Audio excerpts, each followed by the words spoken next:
चलिए दोस्तों, हम लोग यहाँ पर क्या करते हैं, अब प्रॉपर्टीज़ ऑफ ट्रांजिशन मेटल के बारे में पढ़ने वाले हैं। और इसमें सबसे पहली प्रॉपर्टी हम लोग एटॉमिक एंड आयनिक रेडियाई के बारे में पढ़ने वाले हैं। अब देखते हैं यहाँ पर डी ब्लॉक एलिमेंट के अंदर एटॉमिक रेडियाई का चेंज कैसे होता है। तो सबसे पहले आपको अगर इतना कॉमन पता होना चाहिए, अगर पीरियोडिक टेबल की बात करते हैं, पूरे पीरियोडिक टेबल की, तो पीरियोडिक टेबल में प्रॉपर्टीज़ को हम लोग लेफ्ट टू राइट जाकर के पीरियड्स में पढ़ते हैं, पीरियड को पढ़ते हैं, और टॉप टू बॉटम जाकर के हम लोग किसको पढ़ते हैं, ग्रुप्स को पढ़ते हैं। अब अगर हम लोग क्या करते हैं, किसी पर्टिकुलर पीरियड में लेफ्ट टू राइट चलते हैं, ठीक है, पूरे पीरियोडिक टेबल की बात हो रही है यहाँ पर, तो किसी भी अगर पीरियोडिक टेबल की हम लोग बात करते हैं, किसी भी पीरियड में चलते हैं हम लोग लेफ्ट टू राइट, ठीक है, विथ रिस्पेक्ट टू पीरियड, तो आपको क्या दिखाई देता है, आपको होता है लेफ्ट टू राइट जाते हैं पर्टिकुलर पीरियड में इफेक्टिव न्यूक्लियर चार्ज क्या हो जाएगा, वो बढ़ता चला जाता है। और अगर इफेक्टिव न्यूक्लियर चार्ज बढ़ जाता है, इफेक्टिव न्यूक्लियर चार्ज क्या होता है, आप ऐसा कह सकते हैं, ठीक है, न्यूक्लियस के द्वारा आउटर मोस्ट सेल पर लगने वाला नेट अट्रैक्शन फोर्स जो होता है, ठीक है, जिसकी वजह से वहां पर इलेक्ट्रॉन बंधे हुए होते हैं आउटर मोस्ट सेल के, उसी को हम लोग कहते हैं इफेक्टिव न्यूक्लियर चार्ज। और किसी एक पर्टिकुलर पीरियड पे जाते हैं तो यही इफेक्टिव न्यूक्लियर चार्ज बढ़ने लगता है। अगर ये बढ़ता है तो जिसकी वजह से आप क्या बताओगे, वहां पर रेडियस क्या हो जाएगी, घटने लगेगी, क्योंकि एक अट्रैक्शन फोर्स न्यूक्लियस का बढ़ रहा है। तो न्यूक्लियस का अट्रैक्शन फोर्स बढ़ेगा तो वहां पर रेडियस धीरे धीरे क्या हो जाएगी, जैसे जैसे आगे जाएंगे वो घटता चला जाता है। ऐसे अगर हम लोग बात करते हैं पीरियड में, पीरियोडिक टेबल में अगर हम लोग ग्रुप की बात करते हैं विथ रिस्पेक्ट टू ग्रुप, और आपको पता है क्या, ग्रुप में अगर हम नीचे आते हैं तो वहां पर जो सेल के नंबर होते हैं, यानी यहाँ पर सेल के नंबर बता रहे हैं, जैसे जैसे हम लोग एक पीरियड में से अगले पीरियड में जाते हैं, जैसे जैसे नीचे जाते हैं सेल के नंबर इंक्रीज करते चले जाते हैं। और अगर सेल के नंबर इंक्रीज करेंगे तो जाहिर सी बात है न्यूक्लियस से आउटर मोस्ट सेल की दूरी भी बढ़ती चली जाएगी, और अगर दूरी बढ़ेगी तो वहां पर रेडियस क्या हो जाएगा, इंक्रीज करता चला जाता है। तो ये तो हो गई जनरल बात है, लेकिन डी ब्लॉक एलिमेंट में आपको क्या देखने को मिलता है उसको हम लोग यहाँ पर समझते हैं। अब हम लोग यहाँ पर देखते हैं कि पीरियड में, ठीक है, ट्रेंड इन पीरियड, अगर पीरियड में चलते हैं डी ब्लॉक एलिमेंट में क्या होता है। देखो मोटी मोटा अगर हम लोग बात करते हैं, जर्नल क्या होता था आपको पता है, जनरली अगर हम लोग किसी पीरियड में चलते हैं तो जेड इफेक्टिव बढ़ने लगता है, जिसकी वजह से रेडियस घटने लगती है। ठीक है, यहाँ पर भी ऐसा ही होता है, लेकिन यहाँ पर जो रेडियस घटती है वो बहुत ही स्लोली घटती है, बहुत ही स्लोली घटती है, घटती है, घटती है, और लास्ट में जाकर के बढ़ जाती है। ऐसा क्यों होता है इसको हम लोग यहाँ पर समझने की कोशिश करते हैं, बहुत ज़्यादा इंपॉर्टेंट है। ठीक है, देखो होता क्या है, मैंने आपको बताया था हम लोग डी ब्लॉक एलिमेंट पढ़ रहे हैं, और डी ब्लॉक एलिमेंट में क्या हो जाता था, आखिरी इलेक्ट्रॉन डी सबशेल के अंदर एंट्री करता था। और यहाँ पर आपको पता है इसका इलेक्ट्रॉनिक कॉन्फ़िगरेशन मैंने आपको क्या बताया था, NaS122 और N-1D1 to 10, ठीक है। और N-1 का मतलब क्या होता है, लास्ट सेल से जस्ट एक सेल पहले की बात कर रहे हैं, जहां पर कौन जा रहा है, आप बताओगे कि आखिरी इलेक्ट्रॉन इंटर कर रहा है। तो अब होता क्या है, जैसे मान लिया यहाँ पर मैंने ऐसे एक एटॉमिक स्ट्रक्चर यहाँ पर बना दिया है, ये आखिरी सेल है जिसको मैंने N माना है, ये वाला सेल जो मैं यहाँ पर दिखा रहा हूँ ये N-1 सेल है। अब इलेक्ट्रॉन की एंट्री होनी है, देखो इलेक्ट्रॉन इंटर करना चाहता है तो ये इस वाले सेल में नहीं आएगा, आउटर सेल में नहीं आता है। ठीक है, हम लोग डी ब्लॉक पढ़ रहे हैं तो यहाँ पर कहाँ पर इंटर करने वाला है, अब जो भी इलेक्ट्रॉन आता है वो एक एक करके किस में इंटर करेगा, N-1 सेल में इंटर करेगा। और जब ये यहाँ पर ऐसे मान लिया यहाँ पर इंटर कर गया, अब बताओ जब ये यहाँ पर इंटर करेगा तो ये क्या करता है, अपने outermost shell same charge की वजह से क्या करेगा, उसके ऊपर रिपल्शन लगाएगा। ठीक है, उसकी वजह से यहाँ पर क्या हो जाएगा, रिपल्शन होता है। अब जब रिपल्शन होगा तो शुरू में क्या हो जाता है, इन सबको कौन बांधे हुए रखता है, इन सबको इफेक्टिव न्यूक्लियर चार्ज सबको अपनी तरफ खींच के रखता है। और जब यहाँ पर इलेक्ट्रॉन की वृद्धि होती है, हम लोग एक इलेक्ट्रॉन की एंट्री करते हैं, तो आपको पता है वहाँ पर प्रोटॉन के नंबर भी बढ़ते हैं, जिसकी वजह से इफेक्टिव न्यूक्लियर चार्ज भी बढ़ने लगता है। लेकिन यहाँ पर जो नया आपको ध्यान देना है कि जो इलेक्ट्रॉन की एंट्री होती है वो आखिरी सेल में नहीं आता है। ठीक है, वो क्या कर जाता है, N-1 सेल के अंदर एंट्री करता है, जिसकी वजह से ये आउटर सेल के ऊपर रिपल्शन लगाता है। लेकिन इलेक्ट्रॉन की एंट्री की वजह से वहां पर इफेक्टिव न्यूक्लियर चार्ज भी बढ़ने लगता है। तो जिसकी वजह से अगर आप इसका कर्व बुक वगैरह में देखोगे, एनसीईआरटी में कुछ ऐसे बना हुआ है यहाँ पर, ठीक है, यहाँ पर एटॉमिक नंबर बताया गया है, यहाँ पर रेडियस बताई गई है, तो आपको कुछ ऐसे मिलता है, इसका कर्व ऐसे मिलता है, ठीक है, ऐसे दिखाई देता है। तो यहाँ पर क्या हो जाता है, वो धीरे धीरे क्या हो जाता है, ये घटना शुरू कर देता है। जैसे अगर हम लोग बात करें यहाँ पर स्केडियम हो जाए, फिर टाइटेनियम, वेनेडियम, ऐसे वो क्या हो जाता है, घटने लगता है। ठीक है, ऐसे घटता है। फिर यहाँ पर आकर के हम लोग बात करते हैं आयरन, कोबाल्ट, निकिल, कॉपर, फिर जिंक। और यहाँ पर मिडिल में हम लोग पहुँचते हैं तो क्या हो जाएगा, ये लगभग रेडियस इनकी इक्वल हो जाती है। और फिर इसके बाद क्या हो जाएगा, धीरे धीरे ये बढ़ने लगता है। अब सवाल ये आता है, घट रहा था तो ठीक था, लेकिन ये बढ़ने क्यों लगता है, फिर इससे घट रहा है घट रहा है घट रहा है, फिर आकर के ये सब क्या हो जाते हैं, बराबर हो जाते हैं कुछ लोग, फिर उसके बाद धीरे धीरे फिर बढ़ने लगता है। ऐसा क्यों हो रहा है, उसके हम लोग को ये समझना पड़ेगा। अब यहाँ पर क्या होगा, ध्यान देखना है, यहाँ पर जब इलेक्ट्रॉन इंटर करता है n-1 सेल में, जिसकी वजह से क्या हो जाएगा, अट्रैक्शन भी बढ़ रहा है और रिपल्शन भी हो रहा है, ठीक है। लेकिन जैसे जैसे इलेक्ट्रॉन एंट्री करता है, अट्रैक्शन फोर्स भी बढ़ रहा है, रिपल्शन भी। अब क्या हो जाता है, रिपल्शन कुछ धीरे धीरे ज़्यादा होने लगता है, ठीक है। जैसे जैसे हम लोग नीचे जा रहे हैं, रिपल्शन कुछ ज़्यादा होने लगता है। और आपको पता है, अगर ये रिपल्शन फोर्स ज़्यादा होगा तो ये क्या करेगा, सेम चार्ज की वजह से इसको बाहर की ओर पुश करने की कोशिश करेगा। और अब क्या हो जाएगा कि इतना ज़्यादा स्क्रीनिंग इफेक्ट होने लगता है, इलेक्ट्रॉन जब n-1 सेल में आता है इतना ज़्यादा स्क्रीनिंग होने लगता है कि अब ये क्या करता है, आउटर मोस्ट सेल को और भी ज़्यादा दूर पुश करने लगता है। मतलब कि आप ऐसा कह सकते हैं सिंपल शब्दों में कि स्क्रीनिंग इफेक्ट क्या कर जाता है, डोमिनेट कर जाता है किसके ऊपर, इफेक्टिव न्यूक्लियर चार्ज के ऊपर, जिसकी वजह से आपको यहाँ पर ऐसा कर्व दिखाई देता है। तो आपको ये याद रखना है कि अगर आपसे जनरली पूछा जाए तो आपको यही बताना है, लेफ्ट टू राइट जाने पर क्या हो जाता है, घटता है, ठीक है। और अगर आपसे पूछ लिया जाए कि जिंक का क्यों बढ़ जाता है, आप बताओगे क्यों बढ़ जाता है, क्योंकि यहाँ तक आते आते स्क्रीनिंग इफेक्ट डोमिनेट कर जाता है इफेक्टिव न्यूक्लियर चार्ज के ऊपर, जिसकी वजह से आपको ऐसा ट्रेंड दिखाई देता है। ये इंपॉर्टेंट है। चलिए अगला देखते हैं हम लोग यहाँ पर। अब इस बार अगर हम लोग को ग्रुप के अंदर चलना है, ठीक है, ग्रुप के हिसाब से चलते हैं और देखते हैं वहाँ पर रेडियस में क्या क्या चेंजेस आते हैं। तो मैं आपको बता दूं, अगर थर्ड बी ग्रुप की हम लोग बात करते हैं, थर्ड बी ग्रुप जो पहला ग्रुप होता है, ठीक है, डी ब्लॉक का, सबसे पहले हमको थर्ड बी ही मिलता है। एस ब्लॉक के बाद यहाँ पर थर्ड बी वाला ग्रुप स्टार्ट होता है। इसमें क्योंकि मैंने आपको पहले बताया, ग्रुप में नीचे जाते हैं नंबर ऑफ सेल्स बढ़ता चला जाता है, नंबर ऑफ सेल्स बढ़ता चला जाएगा तो वहाँ पर रेडियस भी बढ़ती चली जाती है। तो थर्ड ग्रुप में आपको कोई भी नया कुछ नहीं मिलने वाला है, यहाँ पर सेम ट्रेंड होगा। आप बताओगे स्केडियम से ज़्यादा एट्रियम, एट्रियम के नीचे पाया जाता है लेंथनम, लेंथनम के नीचे पाया जाता है एक्टिनम। तो यहाँ पर रेडियस का ऑर्डर ये हो गया, ठीक है। लेकिन अब हम लोग बात करते हैं यहाँ पर, अब ध्यान देना है आपको, फोर्थ बी की बात कर रहे हैं, मतलब उसके जस्ट थर्ड बी के बगल वाला जो ग्रुप है वहाँ पर देखने को क्या मिलता है, ये ध्यान देना है। यहाँ पर बताया गया वहाँ पर टाइटेनियम के नीचे पाया जाता है कौन, जिरकोनियम, ठीक है। और जिरकोनियम के नीचे पाया जाता है हफ्नियम, और हफ्नियम के आगे पाया जाता है रदरफोर्नियम। तो अब यहाँ पर क्या बताया गया कि देखो, ये सबसे ऊपर था थर्ड बी ग्रुप में, उसके नीचे ये था, उसके नीचे ये था, उसके नीचे ये था। लेकिन आपको यहाँ पर कुछ दिख रहा है, मैंने यहाँ पर लिख दिया है जिरकोनियम और हफ्नियम की क्या हो जाता है, आप बताओगे रेडियस इक्वल हो जाता है। अब सवाल आता है क्यों ऐसा हो रहा है, तो इसका रीज़न आपको याद रखना है, ठीक है। उसका रीज़न यहाँ पर आपको याद रखना है, लेंथेनॉइड कॉन्ट्रैक्शन, लेंथेनॉइड कॉन्ट्रैक्शन।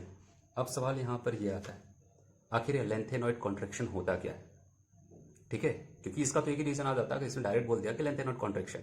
और बहुत बार क्वेश्चन, आप अगर क्वेश्चन सॉल्व करोगे आपको बहुत बार मिलने वाला है, जिरकोनियम हफ्नियम की साइज क्यों इक्वल होती है, तो आप बताओगे कि वहाँ पर लेंथेनॉइड कॉन्ट्रैक्शन। लेकिन अब आपको थोड़ा सा और देख लेना है लेंथेनॉइड कॉन्ट्रैक्शन होता क्या। तो यहाँ पर आपको याद रखना है, जब हम जिरकोनियम से हफ्नियम में जाते हैं तो उस दौरान क्या हो जाता है, जब जिरकोनियम से हफ्नियम पे हम लोग जाते हैं तो वहाँ पर इलेक्ट्रॉन की फिलिंग एफ सबशेल में होना शुरू हो जाता है। तो यहाँ पर हम लोग क्या करते हैं कि जैसे ही अगर जिरकोनियम से हफ्नियम की बात करते हैं, यहाँ से यहाँ पर जाते हैं, तो वहाँ पर क्या हो जाता है, एफ सबसेल की एंट्री हो जाती है, एफ सबसेल की, ठीक है। यहाँ पर एफ सबसेल नहीं आता है, लेकिन यहाँ पर जैसे आते हैं वहाँ पर एफ सबसेल आता है, और एफ क्या हो जाता है, कंप्लीटली फिल हो जाता है। और कंप्लीटली फिल हो जाता है जिसकी वजह से वहाँ पर लेंथेनॉइड कॉन्ट्रैक्शन होता है। फिर सवाल ये आता है, कंप्लीटली फिल होने की वजह से लेंथेनॉइड कॉन्ट्रैक्शन कैसे जनरेट हो जाता है, तो आपको याद वहाँ पर ये रखना है, क्योंकि जब वहाँ पर एफ सबसेल कंप्लीटली फुलफिल हो जाता है तो उसकी वजह से यहाँ पर पुअर शेल्डिंग इफेक्ट हो जाता है, ठीक है। ये याद रखना है, poor shielding effect of F subshell, ठीक है। Poor shielding effect of F subshell वहां पर होने लगता है। अब ये पुअर शेल्डिंग इफेक्ट होता क्या है, इसको मैं जल्दी से आपको बता रहा हूँ, आप इसे सुन लीजिए। यहाँ पर देखो, जब एफ के बाद यहाँ पर अगर हम लोग हफ्नियम का, ठीक है, हफ्नियम का इलेक्ट्रॉनिक कॉन्फ़िगरेशन अगर करें हम लोग हफ्नियम का, तो मैं लास्ट का लिख रहा हूँ, यहाँ पर आ जाएगा 4F14, उसके बाद यहाँ पर आ जाता है 5D2, या फिर हम लोग यहाँ पर 4S को लास्ट में ही ले गए थे, कोई दिक्कत नहीं, 4S2, ठीक है। इस टाइप का इलेक्ट्रॉनिक कॉन्फ़िगरेशन होता है। अब ये जो यहाँ पर 4F14 एफ को पूरा भरा गया है, 14 इलेक्ट्रॉन यहाँ पर आए हैं, ठीक है, तो इसकी वजह से आपको याद रखना है, जब एफ सबशेल पूरा भर जाता है तो वो क्या कर जाता है, आउटर मोस्ट सेल जैसे ये सेल हो गए, ये वाले इनके ऊपर रिपल्शन फोर्स बहुत कम लगाता है। ठीक है, जिसकी वजह से बहुत ही पुअर सील्डिंग होने लगती है। जब ये उसके ऊपर फोर्स नहीं लगाएंगे, पुअर सील्डिंग होगी, तो वो क्या हो जाएगा, बाहर की तरफ ज़्यादा जाएगा नहीं। और आपको पता है, अगर यहाँ पर इलेक्ट्रॉन के नंबर बढ़ रहे हैं तो वहाँ पर क्या बढ़ रहा होगा, वहाँ पर आप बताओगे प्रोटॉन के भी नंबर बढ़ रहे होंगे। प्रोटॉन के नंबर बढ़ने की वजह से वहाँ पर आप बताओगे इफेक्टिव न्यूक्लियर चार्ज भी काफ़ी ज़्यादा डोमिनेट कर जाता है।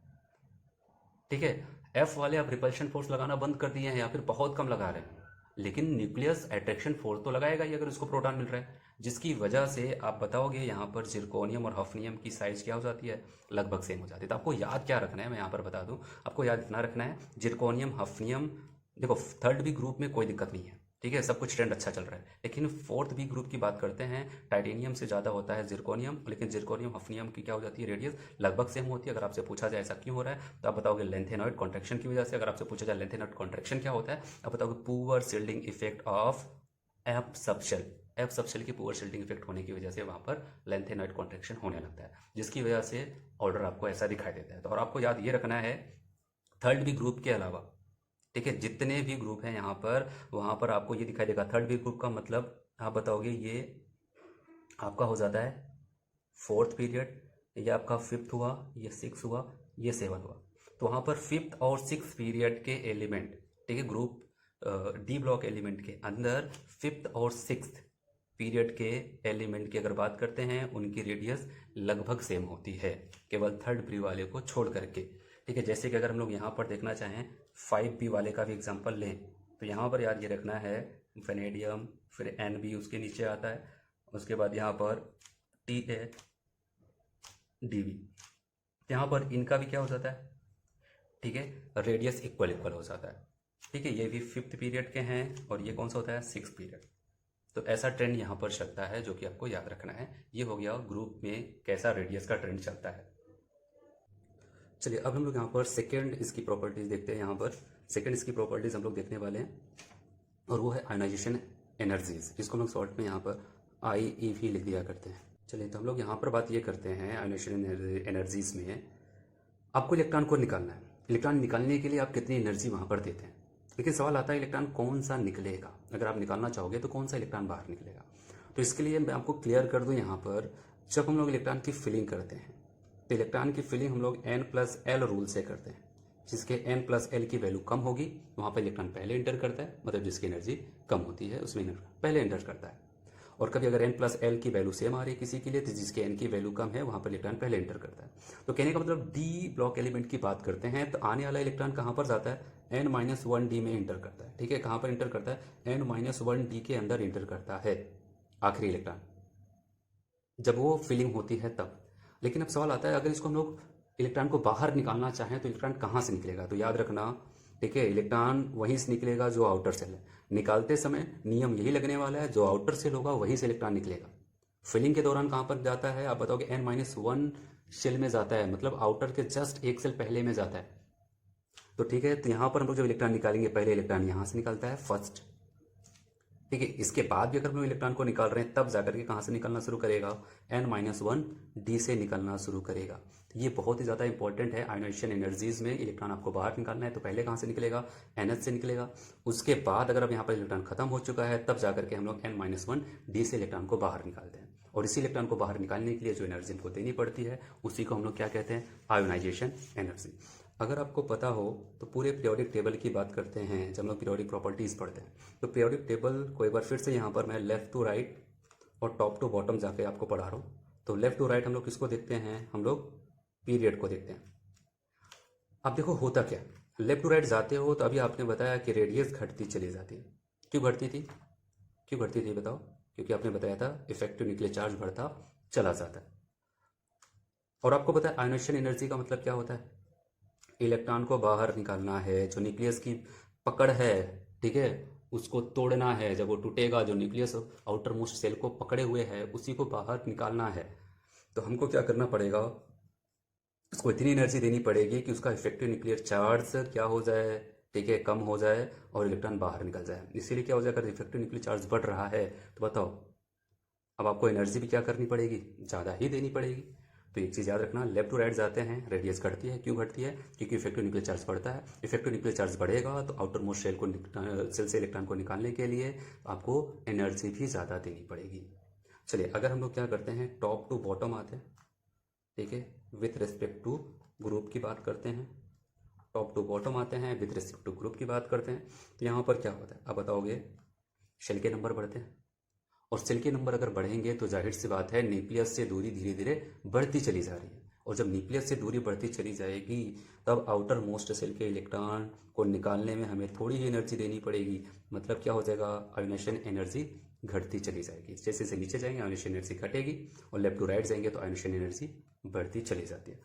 जैसे कि एक एग्जाम्पल से अगर हम लोग समझने की कोशिश करें यहाँ पर, जैसे कि अगर आपसे कह दिया जाए IE1 फर्स्ट आयोनाइजेशन एनर्जी आप बताओ फॉर MnN क्रोमियम। मैग्नीज और क्रोमियम के लिए अगर आपसे फर्स्ट आयोनाइजेशन एनर्जी पूछी जाए तो हम लोग क्या बताते हैं, उसको देखते हैं यहाँ पर कैसे निकाला जाएगा। यहाँ पर हम लोग देखते हैं, अगर फर्स्ट आयोनाइजेशन एनर्जी, तो आपको क्या करना है, पहला इलेक्ट्रॉन निकालना है, ठीक है, मैग्नीज से और क्रोमियम से आपको निकाल करके देखना है कहाँ पर आपको ज़्यादा एनर्जी देनी पड़ रही है। तो आप क्या कर सकते हो, आपको पता है कहाँ से इलेक्ट्रॉन निकलेगा, सबसे पहले लास्ट वाले सेल 4s से पहले निकलेगा, उसके बाद जाकर के अगर वो खत्म हो जाएगा 4s से तब जाकर के 3d से निकलते हैं। हमको फर्स्ट ट्रांजिशन का मतलब अगर एक इलेक्ट्रॉन निकलता है तो यहाँ से इलेक्ट्रॉन निकाला और यहाँ से इलेक्ट्रॉन निकाला, तो आप बताओ कहाँ से इलेक्ट्रॉन निकालने में आपको ज़्यादा एनर्जी देनी पड़ेगी। आप बताओ कि जहाँ पर हमको स्टेबल कॉन्फ़िगरेशन मिलेगा उसकी स्टेबिलिटी ज़्यादा होती है। जब स्टेबिलिटी ज़्यादा होगी तो इलेक्ट्रॉन जल्दी आसानी से बाहर निकलेगा नहीं, अगर आसानी से बाहर निकलेगा नहीं तो हमको क्या करना पड़ेगा, ज़्यादा एनर्जी देनी पड़ेगी। ये जो कॉन्फ़िगरेशन आपको दिख रहा है यहाँ पर एस भी कम्प्लीटली फुलफिल है, और 3D यहाँ पर क्या होता है, हाफ फिल्ड है। ये स्टेबल कॉन्फ़िगरेशन है, ये मोर स्टेबल है, आप कह सकते हो यहाँ पर ये मोस्ट स्टेबल है। और मोस्ट स्टेबल होने की वजह से क्या हो जाएगा, इसकी फर्स्ट आयोनाइजेशन एनर्जी जो होती है मैग्नीज की क्रोमियम से ज़्यादा हो जाती है। ऐसे ही एक एग्जांपल और हम लोग यहाँ पर देखते हैं, अगर इसी का हम लोग अगर कहते हैं सेकेंड आयोनाइजेशन एनर्जी निकाल के बताओ क्रोमियम और मैग्नीज का, तो इस बार क्या हो जाएगा आपको पता है। आप बताओगे यहाँ पर अगर क्रोमियम और मैग्नीज की हम लोग बात करें सेकेंड आयोनाइजेशन, तो इस बार क्रोमियम का ज़्यादा हो जाता है। क्यों? क्योंकि आपको पता है एक इलेक्ट्रॉन यहाँ से निकल चुका है, एक इलेक्ट्रॉन यहाँ से निकल चुका है। अगर यहाँ से एक इलेक्ट्रॉन निकल गया तो इसका इलेक्ट्रॉनिक कॉन्फ़िगरेशन हो जाएगा 4s1 3d5, और यहाँ से अगर ये निकल चुका है तो 4s0 3d5। अब अगला इलेक्ट्रॉन, सेकेंड वाला पूछा जाए आयोनाइजेशन एनर्जी, अब अगला इलेक्ट्रॉन आपको बाहर निकालना है तो आपको क्या करना पड़ेगा, इसके 3D से इलेक्ट्रॉन निकालना पड़ेगा। अभी इसका कहाँ से इलेक्ट्रॉन निकलेगा, 4s से ही निकलने वाला है, और आपको पता है ये आसानी से निकल जाएगा।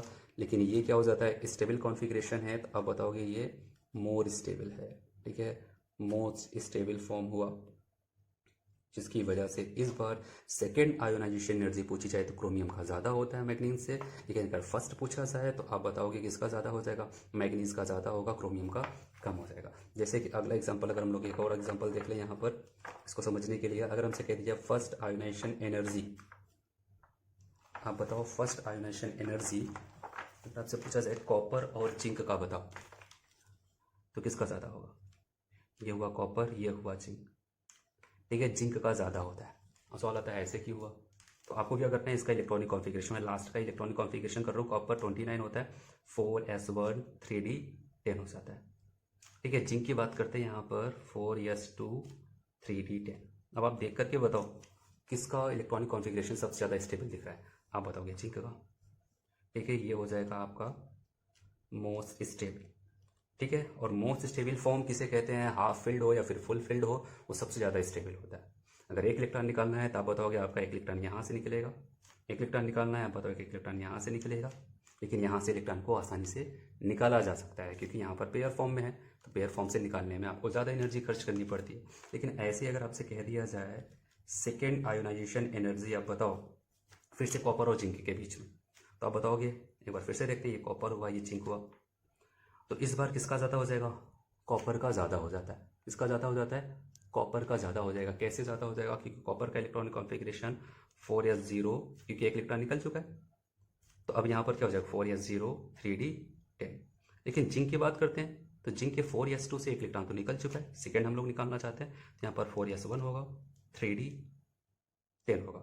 अब इलेक्ट्रॉन को निकालना है तो आपको पता है अब ये ज़्यादा स्टेबल फॉर्म होगा, ठीक है, ये ज़्यादा स्टेबल फॉर्म होगा और ये कम होगा, क्यों? क्योंकि अब यहाँ पर जो इलेक्ट्रॉन निकलेगा वो तो 3D से निकलेगा, लेकिन अब यहाँ पर इलेक्ट्रॉन अभी 4s से निकाला जा सकता है। इसलिए आपको याद रखना है, आपको आपसे कभी भी आयोनेशन एनर्जी के बारे में पूछा जाए तो आपको सबसे पहले जनरल टर्म जो मैंने आपको बताया वो तो याद ही रखना है, लेकिन कभी भी अगर किसी से कंपैरिजन करके पूछे तो आपको उसका इलेक्ट्रॉनिक कॉन्फ़िगरेशन देखना है, और इलेक्ट्रॉनिक कॉन्फ़िगरेशन देखने के बाद आपको देखना है कि कौन सा इलेक्ट्रॉनिक कॉन्फ़िगरेशन ज़्यादा स्टेबल है। जो ज़्यादा स्टेबल होगा उसकी आयोनेशन एनर्जी ज़्यादा होगी। चलिए हम लोग यहाँ पर देखते हैं, अगर हफनियम और जिरकोनियम की हम लोग बात करते हैं और इसकी आयोनेशन एनर्जी की बात करते हैं तो यहाँ पर क्या होगा। देखो यहाँ पर हफनियम जो होता है 5D सीरीज से बिलोंग करता है, और जिरकोनियम जो होता है वो 4D सीरीज से बिलोंग करता है। ठीक है, 4D सीरीज से बिलोंग करता है। और मैंने आपको पहले ही बताया था कि ग्रुप में अगर हम लोग नीचे जाते हैं नंबर ऑफ शेल इंक्रीज करता है, और नंबर ऑफ शेल अगर इंक्रीज करेगा तो उसकी वजह से क्या हो जाएगा, आयोनेशन एनर्जी घटती चली जाती है। लेकिन यहाँ पर आपको क्या दिख रहा है, हफनियम क्या हो जा रहा है, यहाँ पर इसके पास ज़्यादा नंबर ऑफ शेल है या 5D सीरीज से बिलोंग कर रहा है, और जिरकोनियम इसके पास इसकी तुलना में एक कम शेल है। ठीक है, 4D सीरीज से बिलोंग कर रहा है। लेकिन यहाँ पर भी आपको दिख रहा है क्या, कुछ उल्टा ट्रेंड दिख रहा है, ज़्यादा इसका होना चाहिए था जिरकोनियम का, लेकिन ज़्यादा कौन हो रहा है, हफनियम। और आपसे अगर पूछा जाए ऐसा क्यों हो रहा है तो आप इसका रीज़न क्या बताओगे, ड्यू टू लेंथेनॉइड कॉन्ट्रैक्शन। एक बार फिर से, ड्यू टू लेंथेनॉइड कॉन्ट्रैक्शन। एक बार आपसे अगर फिर से पूछा जाए ये लेंथेनॉइड कॉन्ट्रैक्शन क्या हो जाएगा, आप बताओगे पुअर शील्डिंग इफेक्ट। किसकी poor shielding effect, F orbital या फिर एफ सबसेल। ठीक है, एस ऑर्बिटल्स की पुअर शील्डिंग इफेक्ट होने की वजह से यहाँ पर आपको दिख रहा है 5D सीरीज वाले, ठीक है, 4D सीरीज वाले से ज़्यादा आयोनेशन एनर्जी रखते हैं। ठीक है, और एग्जांपल हम लोग यहाँ पर देखते हैं, अगर हमसे कह दिया जाए order of first ionisation energy, तो हम लोग यहाँ पर थर्ड बी ग्रुप की अगर बात करें तो स्कैंडियम, इट्रियम, लैंथनम, एक्टन, ये सब पाए जाते हैं। अगर हमसे पूछा जाए IE का ऑर्डर बताओ, ठीक है, IE का ऑर्डर बताओ, तो हम लोग क्या करते हैं, यहाँ पर बताओगे ये क्या हो जाता है, सबसे ऊपर पाया जाता है और एक्टिनियम सबसे नीचे पाया जाता है। तो जैसे जैसे हम लोग नीचे जाएंगे IE की वैल्यू घटती चली जाती है। तो थर्ड बी ग्रुप में कोई दिक्कत नहीं है। ठीक है, ये 3D सीरीज है, ये 3D है, ये 4D है, ये 5D है, और ये क्या हो जाता है, ये 6D होता है। ऐसे अगर हम लोग बात करते हैं यहाँ पर अगली ग्रुप की बात करते हैं, अगले ग्रुप में यहाँ पर Ti, हफनियम, जिरकोनियम, रदरफोर्डियम, ऐसे है। तो यहाँ पर देखो आपको पता है इसका जो सही ट्रेंड होता है, जिरकोनियम यहाँ पर पाया जाता है और हफनियम यहाँ पर होता है, ठीक है, ग्रुप में।